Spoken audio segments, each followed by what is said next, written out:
आज हमारा characteristic features of a good research का अंतिम भाग है। ठीक है, आज हम लोग इस टॉपिक को एंड करेंगे।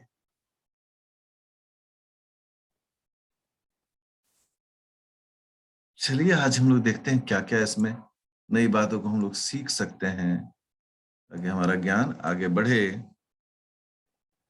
तो कक्षा प्रारंभ करते हैं। अभी हम रिकैप करते हैं एक बार। अभी तक के जो क्लासेस हुए, कक्षाएं हुई, उनमें हमने क्या क्या सीखा। पहला, एक अच्छा शोध एम्पेरिकल होना चाहिए।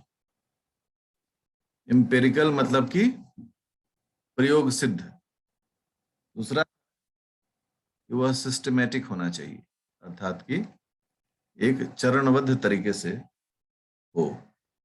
फिर हो कंट्रोल्ड, मतलब शोध पर हमारा नियंत्रण रहे, हम अपने मन मुताबिक हम उसके कंट्रोलिंग फैक्टर्स को डिजाइन कर सकते। फिर था एम्प्लॉयज हाइपोथेसिस, एक परिकल्पना होनी चाहिए। फिर हमने पढ़ा एनालिटिकल, जो भी काम करेंगे वह एनालिसिस बेस पर होना चाहिए। यह 5 बिंदुओं का हम लोगों ने पूर्ण रूप से व्याख्या उदाहरणों सहित देखा था। आज हम लोग 2 टॉपिक हमारा विषय बचा है। एक 6 पॉइंट है जिसको हम लोग बोलते हैं कि ऑब्जेक्टिविटी। ऑब्जेक्टिविटी, ठीक है। इसी के अंदर होता है अनबायस्ड। अनबायस्ड। और तीसरा होता है लॉजिकल। सबसे पहला तो ऑब्जेक्टिविटी ऑफ द रिसर्च, ठीक है। ऑब्जेक्टिव मतलब है कि हमारा कोई ना कोई एक खास लक्ष्य उसमें पाने की गुंजाइश होनी चाहिए, ठीक है ना। ऑब्जेक्टिविटी, ऑब्जेक्टिव कोई कोई खास लक्ष्य प्राप्ति होना चाहिए, वो हमारा उसका रहे। कोई भी रिसर्च हम करेंगे तो हमारा एक होना चाहिए कि, जैसे मैंने बहुत सारे उदाहरण दिए, चाय बनाने का उदाहरण दिया, तो हमारा उसका क्या ऑब्जेक्टिविटी है कि उसमें एक चाय बनना चाहिए भाई। ऐसा नहीं कि चाय की जगह कुछ भात बन जाए। तो वो एक खास। दूसरा है अनबायस्ड। अनबायस्ड मतलब होता है कि हम जो चाहते हो वही रिजल्ट हो, ये नहीं होना चाहिए। हम जो चाहते हैं वही रिजल्ट हो, ये नहीं होना चाहिए।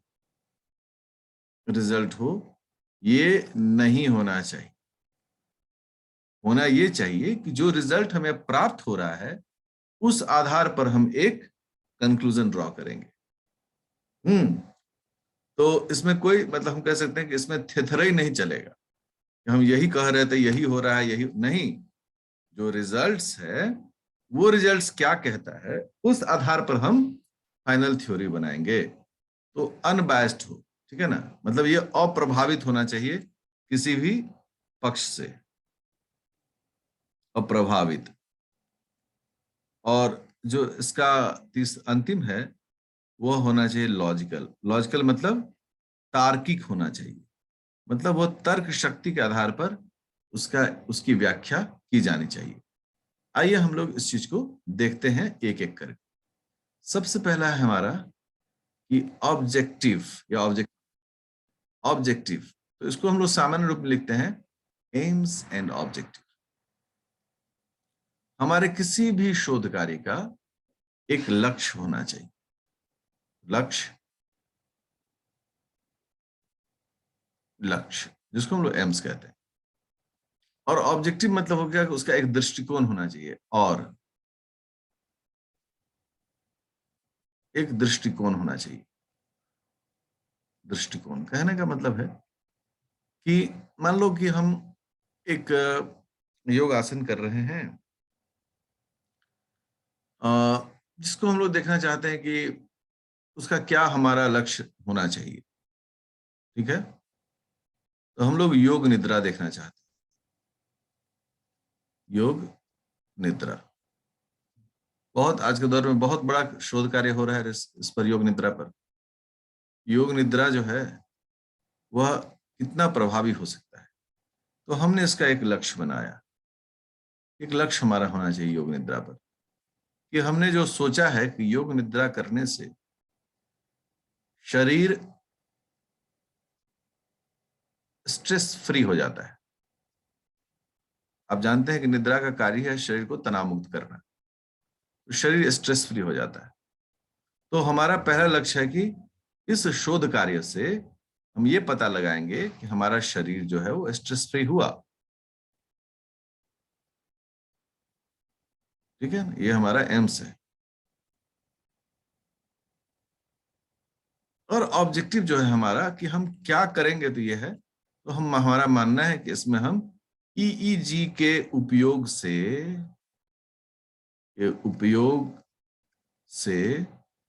जो हमें डेटा प्राप्त होगा, प्राप्त डेटा द्वारा इसको सत्यापित करना, इसको सत्यापित करना। ठीक है भाई, तो हमने जो मशीन का यूज करना है उसके डेटा द्वारा हम इसको सत्यापित करेंगे। तो हमारा एक एम्स एंड ऑब्जेक्टिव क्लियर है कि हम डेटा द्वारा, प्राप्त डेटा द्वारा ये तय करेंगे कि इस क्रिया द्वारा हम स्ट्रेस फ्री हो सकते हैं कि नहीं हो सकते योग निद्रा द्वारा। तो ये हमारा चीज हो गया। हमने अब तक यही माना है कि योग निद्रा द्वारा, जो हमारे श्लोक कहते हैं कि शरीर का जो तनाव है, मन का जो तनाव है, आत्मा का जो तनाव है वो कम होता है। क्योंकि कई लेवल पर स्टडी करते हैं हम लोग, शरीर मन आत्मा कई लेवल पर, तो इसका तनाव कम होता है। अब है क्या कि ये अनबायस्ड होना चाहिए। ठीक है ना, हमने जब रिसर्च किया तो जो डेटा आया, ठीक है ना, beta waves, beta waves of EEG, इसका अध्ययन करने के बाद हमने देखा क्या कि स्ट्रेस रिलीफ जो है वो नहीं हुआ। तो अब हमारे मन में आएगा सवाल कि अरे भाई, हमने तो, अगर स्ट्रेस रिलीफ नहीं हो रहा है तब तो ये मेरा रिसर्च फेल हो जाएगा। तो हमने क्या करना शुरू कर दिया, हमने डेटा मैनिपुलेशन स्टार्ट कर दिया, डेटा का हेरा फेरी शुरू कर दिया। और हम तब तक उस डेटा का हेरा फेरी करेंगे जब तक कि हमारा मनचाहा रिजल्ट ना मिल जाए, मनचाहा रिजल्ट हमको ना मिले, तब तक हम हेरा फेरी करेंगे। तो उस तरीके से जो रिजल्ट आएगा, मनचाहा रिजल्ट, वो बायस्ड रिजल्ट कहलाता है ना। नहीं कहते कि भाई ये मेरा भाई है इसके लिए हम थोड़े बायस्ड हैं। हाँ? तो ये एकदम अनबायस्ड होना चाहिए। जो हमें डेटा देता है उसी का हमको रिजल्ट लिखना है, और उसी रिजल्ट के आधार पर हमें इंटरप्रिटेशन करना है कि वह क्या कहना चाह रहा है रिजल्ट। अगर वो हमारे मन मुताबिक रिजल्ट हुआ तो हम लोग कहेंगे कि नल हाइपोथेसिस जो है वो करेक्ट है। और अगर वो मन मुताबिक रिजल्ट नहीं हुआ तो सीधा साधा हमारा जवाब रहेगा कि जो हमारा नल हाइपोथेसिस था, जो हमने सोचा था कि योग निद्रा से शरीर, मन और आत्मा तीनों का स्ट्रेस कम होता है, वो नहीं हुआ। तो उसके बाद क्या होगा कि फर्दर जो कोई रिसर्च करेगा तो वो हमारे शोध कार्य को पढ़ेगा और उसके बाद कहेगा कि अच्छा, जो इन्होंने मेथड्स यूज किया था उसमें इनको रिजल्ट नहीं आया, हम थोड़ा हट कर करेंगे। ये अनबायस्ड हो गया। और तीसरा जो है लॉजिकल। लॉजिकल आप लोग सुनते होंगे कि पंडितों के बीच में शास्त्रार्थ होता था, सुने सब लोग? ठीक है, चाणक्य जी सर। जी सर। चाणक्य के कक्षाओं में क्या होता था कि विद्यार्थियों के बीच में शास्त्रार्थ होता था कि ज्ञान क्या है बताओ। तो कोई विद्यार्थी बताया, बोला धर्म क्या है बताओ। कोई बोला कि राज्य क्या है बताओ, राजा क्या है इसके बारे में बताओ। तो जो विद्यार्थी होते थे वहां पर, मान लो कि 4-5 विद्यार्थी हैं, तो वो जो है इस पर अपना अपना विचार प्रकटीकरण करते थे। और विचार रखते वक्त में सभी क्या करते थे कि मान लो कि पहला ने कहा कि उपनिषद कहता है, उपनिषद कहता है। कि राजा जो है वह जनता का सेवक है। इसने कहा कि वेद कहता है कि राजा जो है वो राज्य और धर्म का पालक है। तो किसी ने कहा कि नहीं, ये जो है कूटनीति शास्त्र जो कहता है वह कहता है कि राजा जो है वह राज्य का एक ऑफिशियल मैनेजर है। मतलब सबने अपने अपने तरीके से तर्क शक्ति से चीजों को रखा। और जो गुरु हैं उन्होंने कहा कि हाँ, ये जो व्यक्ति लड़का है बीच वाला, जिसने कहा कि राजा का काम होता है कि राज्य और धर्म की रक्षा करे, ये सही है। इसका तर्क सबसे ज्यादा अप्रोप्रिएट है। जो कूट ने कहा और जो उपनिषद ने कहा यह भी सही है, किंतु वेद वाले ने जो कहा है यह सर्वाधिक तर्कपूर्ण है। इस तर्क के आगे कोई भी तर्क जो है वह काम नहीं करेगा। तो हम लोग क्या कहेंगे कि ये लॉजिकल है, मोस्ट लॉजिकल, मोस्ट लॉजिकल। तो this is the way to answer any. अब हमने कुछ बनाया क्या भाई? योग निद्रा। योग निद्रा जो है इससे शरीर, मन और आत्मा का तनाव घटता है। अगर हमने इसको लिखा है तो हमारा इसका ये एक सवाल हो गया ना, घटता, ये माने हम, इसका उत्तर जो है ना ये पूर्ण रूप से लॉजिकल होना चाहिए। कोई पढ़े तो पढ़ने के बाद कहे कि हाँ बिल्कुल सही है, ये जो कहा गया है वह बिल्कुल सही है। ठीक है ना? तो ये है इसका एक objectivity, unbiased and logical approach का, जो कि पॉइंट नंबर 6 था, उसका कॉन्सेप्ट होता है।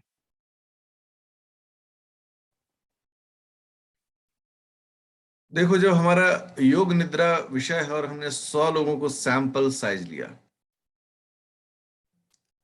अगर ये साइज लिया तो अब हम इन 100 लोगों से कुछ बिंदुओं पर जानकारी प्राप्त करेंगे। जैसे सबसे पहला कि निद्रा जो है वो गहरी रही, मतलब कोई भी निद्रा टूटा नहीं, एक बार सोए 5 घंटा बढ़िया से। तो इसमें पता चला कि 90 लोगों ने कहा कि हाँ भाई गहरी निद्रा थी, और 10 लोगों ने कहा कि नहीं गहरी निद्रा नहीं थी। तो अब हमारा अगर यह वैल्यू है कि 90% लोगों ने कहा कि निद्रा गहरी हुई, तो हम मानेंगे कि हाँ मतलब रिजल्ट ठीक है। फिर हमने कहा कि तनाव मुक्त महसूस किए, तनाव मुक्त। सिर्फ 30% लोगों ने कहा, 100 में से 30 लोगों ने तनाव मुक्त महसूस हुए, 70% ने कहा कि नहीं तनाव मुक्त मुक्त नहीं हुए। इसका मतलब है कि यह रिजल्ट जो है वो अभी हमारा फाइनल लॉजिकल एंड पर नहीं पहुंचा है। हम नहीं कह सकते हैं कि व्यक्ति तनाव मुक्त हो गया। ठीक है? कुछ लोगों ने कहा कि सर मन की शुद्धि हो गई, मन की शुद्धि हो गई, जो मन में विचार सब आ रहा था वो विचार खत्म हो गया। 50% लोगों ने ऐसा कहा। ये जो डेटा है, ये डेटा हम कैसे इन चीजों को लेते हैं? तो इन चीजों का डेटा कलेक्शन करने के लिए हम टेबुलर फॉर्म में रखते हैं। ठीक है ना? एक टेबल स्ट्रेस बनाते हैं, आगे आपको करना ही है सब चीजें। ठीक है ना? एक टेबल स्ट्रेस हुआ, और इस टेबल में आप देखेंगे कि हम क्रमशः कई बिंदुओं पर काम करते हैं। सीरियल नंबर, फिर हमने लिया व्यक्ति का नाम, नेम, एज, मेल और फीमेल। ठीक है ना? ये सब लिया। फिर क्वेश्चन नंबर 1, क्वेश्चन नंबर 2, मान लो 3 क्वेश्चन रखा, क्वेश्चन नंबर 3 हमने रखा। पहला नंबर है ABC, एज इनका 40 साल, मेल। क्वेश्चन नंबर 1 में इन्होंने कहा कि हाँ, क्वेश्चन नंबर 2 में कहा नहीं, क्वेश्चन नंबर 3 में कहा कुछ कह नहीं सकते, ना हाँ या ना, ये सिंबल द्वारा रिप्रेजेंट किए।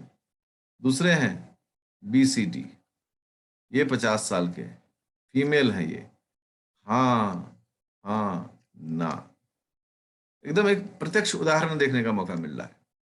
तीसरा जो है टेबल, तीसरे जो व्यक्ति हैं उनका नाम है CD, ये 35 साल के हैं, मेल है, ना कुछ कह नहीं सकते हैं, हाँ। अब आप ऐसे करके जब इन चीजों करते हैं तो आप एग्जैक्टली क्या भर रहे होते हैं? डेटा। कितने लोग की सहमति रही, कितने लोग न्यूट्रल रहे, और कितने लोगों ने नकारात्मक उत्तर दिया।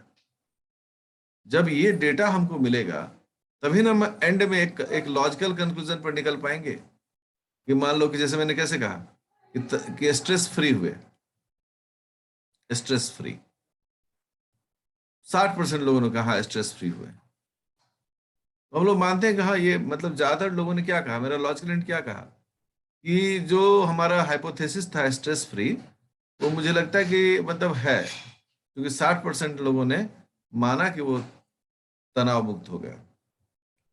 30% लोगों ने कहा कि थोड़ा सा रह गया, मतलब पूरा नहीं हो पाया। फिर भी हमारा लॉजिकल जो आंसर है कि 90% लोगों ने कहा कि लगभग लगभग वो तनाव मुक्त हो गए। ये जो डेटा है, ये डेटा अगर हम स्टैटिस्टिकल डेटा नहीं लेंगे तो नहीं काम चलेगा। फिर टर्म क्या आता है कि जब हम बहुत बड़ा डेटा लेंगे, डेटा लेते हैं, तो उसमें एरर्स भी आते हैं, ठीक है ना, एरर्स आते हैं। अब इन सभी चीजों के लिए कई प्रकार के स्टैटिस्टिकल मैथमेटिकल मॉडल्स बने हुए हैं, जैसे कि मीन वैल्यू निकालना, मोड निकालना, मीडियन निकालना, ये आपके सिलेबस में है। मीडियन निकालना ये हो गया। एरर्स के लिए हम लोग स्टैंडर्ड स्टैंडर्ड एरर हो गया, या फिर स्टैंडर्ड रिजल्ट में कितना बदलाव आता है, स्टैंडर्ड डेविएशन हो गया। ये सारे स्टैटिकल टर्म हैं।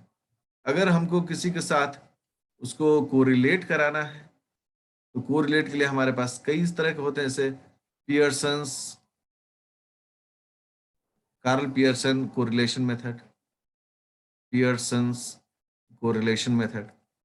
अब इसमें क्या है कि हम रिलेट कर सकते हैं कि हाँ, योग निद्रा से ही स्ट्रेस का संबंध है। तो ये संबंध स्थापित करने के इस तरह के कोरिलेशन या फिर रिग्रेशन के ग्राफ होते हैं। ये सब आपको पढ़ने का मौका मिलेगा, मैं इसके बारे में बता रहा हूँ, चर्चा कर रहा हूँ। फिर है मैंने सोचा था क्या और हुआ क्या। मैंने सोचा था, मैंने सोचा था, क्या सोचा था कि 100 सैंपल में से 90% लोग जो हैं वो कहेंगे स्ट्रेस फ्री, ठीक है ना। ये हमारा हो गया एक्सपेक्टेड डेटा। एक्सपेक्टेड डेटा, हम उम्मीद कर रहे थे कि 90% लोग बोलेंगे। हमको जब रिजल्ट आया तो सिर्फ 60% लोगों ने कहा कि हम हुए स्ट्रेस फ्री। तो ये जो 60% का रिजल्ट है, ये क्या हो गया? ऑब्जर्व डेटा जो हमको मिला। तो इन दोनों के बीच के जो गुणात्मक अंतर है, उसके लिए हम लोग क्या करते हैं? काय स्क्वायर टेस्ट करते हैं। काय स्क्वायर टेस्ट सामान्य रूप से हम लोग स्टूडेंट टेस्ट भी करते हैं। अब ये सब जितने हम टेस्ट के बारे में बताए या जो मैथमेटिकल मॉडल्स के बारे में बताए, ये सारे स्टैटिस्टिकल मेथड्स हैं। अगर इन स्टैटिस्टिकल मेथड को अगर फॉलो करेंगे तो हमारा रिजल्ट जो होगा एकदम लॉजिकल होगा और एक चरणबद्ध तरीके से समय पर समाप्त होगा। अगर हम इलॉजिकल काम करेंगे, कोई स्टैटिस्टिकल मेथड यूज नहीं करेंगे, कोई आंकड़ों के साथ बात नहीं करेंगे, गणना नहीं करेंगे, कैलकुलेशन नहीं करेंगे, तो फिर हमारा जो बोलना होगा, जो हम फाइनल बोलेंगे, वो हवा हवाई होगा। लोग हमसे पूछेंगे कैसे आपने कहा कि ये योग निद्रा से स्ट्रेस फ्री आप हो गए? नहीं, मैंने मान लिया। नहीं जी, ऐसा है ना कि पतंजलि योग सूत्र में कहा गया है कि योग निद्रा करने से मन की मतलब मन शांत होता है। ठीक है, पतंजलि योग सूत्र ने कहा, सही कहा है, लेकिन वो आप कैसे स्टैंडर्डाइज करेंगे? कोई तो आपके पास मेथड होगा उसको। आज दुनिया में क्या चल रहा है योग में, कि जो योग सूत्र को प्रूफ किया जा रहा है। यह योग सूत्र रिसर्च द्वारा कैसे प्रूफ किया जाएगा? अब किसी को कोई सवाल है तो सवाल पूछ सकते हैं आप लोग। रिसर्च में बहुत, तो ये हमें ध्यान रखना चाहिए कि हमारा जो रिसर्च है वह एक वैज्ञानिक दृष्टिकोण रखता हो, साइंटिफिक नेचर रखता हो, और उसमें हमको एक सॉल्यूशन मिले, टू गेट अ सॉल्यूशन। एक समस्या का समाधान मिलना चाहिए, मतलब समस्या का समाधान मिला तभी वो रिसर्च कामयाब हुआ। कैसे हुआ कि कोरोना आया, तो कोरोना आने के बाद वैक्सीन की कंपनी जो है रिसर्च करना शुरू कर दी उस वायरस पर। उसका उद्देश्य था कि हम वैक्सीन बनाएं, टीका बनाएं। तो टीका बनाने के लिए रिसर्च करना ये बहुत जरूरी है उस दृष्टिकोण को रखने के लिए। फिर है कि जनरलाइज्ड हो। जनरलाइज्ड का मतलब होता है ना कि सामान्य लोगों को उसको उससे लाभ हो, सामान्य लोगों को लाभ हो उससे, ठीक है ना, लाभ हो। अगर सामान्य लोग को लाभ नहीं हो पा रहा है तो फिर उस विषय को लाभ हो, विषय जो है उस विषय को लाभ हो। बहुत सारी चीजें ऐसी होती हैं जो सामान्य लोगों के लाभ के लिए नहीं होता है, लेकिन जो सब्जेक्ट है, मतलब फिजिक्स है, केमिस्ट्री है, जूलॉजी, बॉटनी, उस विषय को उससे लाभ हो रहा है, वह भी एक अच्छा दृष्टिकोण माना जाता है। फिर उसमें कुछ हमें प्रिंसिपल्स एंड थ्योरीज भी जो है यह निकलना चाहिए, प्रिंसिपल एंड थ्योरीज। आप देखते हैं ना कि न्यूटन्स लॉ ऑफ मोशन, ठीक है, न्यूटन ने ग्रेविटेशन के लॉ दिए। तो अगर सेब गिरता हुआ न्यूटन ने देखा और उस आधार पर उन्होंने रिसर्च काम किया, तो एंड ऑफ द डे उन्होंने क्या दिया? लॉ ऑफ ग्रेविटेशन दिया, ठीक है ना। अगर मोशन पर उन्होंने काम किया तो लॉ ऑफ मोशन दिया। कूलिंग इफेक्ट पर उन्होंने काम किया तो लॉ ऑफ कूलिंग इफेक्ट दिया। ये भी बहुत जरूरत है, कुछ सिद्धांत हम बनाएंगे। अतः मेरा यह कहना है, इस तरह के योग निद्रा करने से निश्चित रूप से मन और आत्मा की को जो है वो स्ट्रेस फ्री होने का मौका मिलता है। यह मेरा थ्योरी है और ये मैं दे रहा हूं, ये मेरे नाम से जाना जाएगा, ठीक है। तो इस प्रकार के जो थ्योरीज होते हैं ये बहुत महत्वपूर्ण होता है करने के लिए।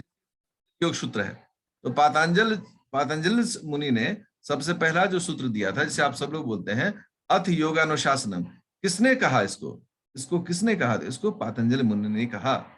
इसको उन्होंने सत्यापित किया कि योग की शुरुआत जो है, किसी भी कार्य की शुरुआत एक अनुशासन, तो एक थ्योरी और एक प्रिंसिपल देना चाहिए। हर व्यक्ति को अपना एक थ्योरी मेंटेन करना चाहिए कार्य करने के बाद, कि हमारा ये थ्योरी है भाई, हम इसको मानते हैं।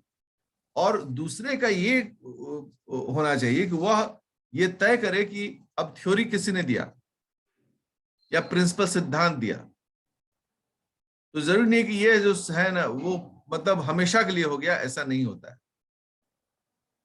लोग पुनः इस पर करते हैं रिसर्च, पुनः खोज करते हैं। ये प्रिंसिपल और थ्योरी में क्या है? कोई अपवाद है? तो अगर अपवाद होता है तो लोग ऑब्जेक्शंस डालते हैं कि नहीं, ये थ्योरीज जो हैं वह सर्वमान्य नहीं है, ये कुछ खास जगह पर ही मान्यता प्राप्त है। जैसे मेंडल का नाम सुना होगा आपने, Mendel's theory of inheritance. Mendel ने जो है वह क्या किया था? मटर पर काम किया था। लेकिन जब इन्हीं के कार्य को लोगों ने चना पर किया तो रिजल्ट क्या था? रिजल्ट मटर की तरह नहीं था, मतलब चना में अलग रिजल्ट आ रहा था। तो तब कहा गया कि मेंडल का जो थ्योरी है वह सिर्फ और सिर्फ मटर, अर्थात जो उसका बॉटनिकल नेम होता है पाइजम सिटाइवम, सिर्फ उसी पर यह लागू होगा और उस पर जो 7 कैरेक्टर है उसी पर लागू होगा, चना पर लागू नहीं होगा। यह भी बहुत महत्वपूर्ण है कि हम रिसर्च वर्क में इन सब चीजों को बहुत तरीके से पढ़ें, देखें। तो अभी जो है characteristic feature of a good research का 7 पॉइंट देखा। ये 7 पॉइंट जो है वो आपके विचार के लिए प्रस्तुत है। विचार करने के उपरांत जो है आप अगर समझ गए हैं विषय को, तो मैं गारंटी कहता हूं कि आपको आने वाले वक्त में लॉजिकल एंड में अपने रिसर्च को पहुंचाने में मदद होगा, ठीक है।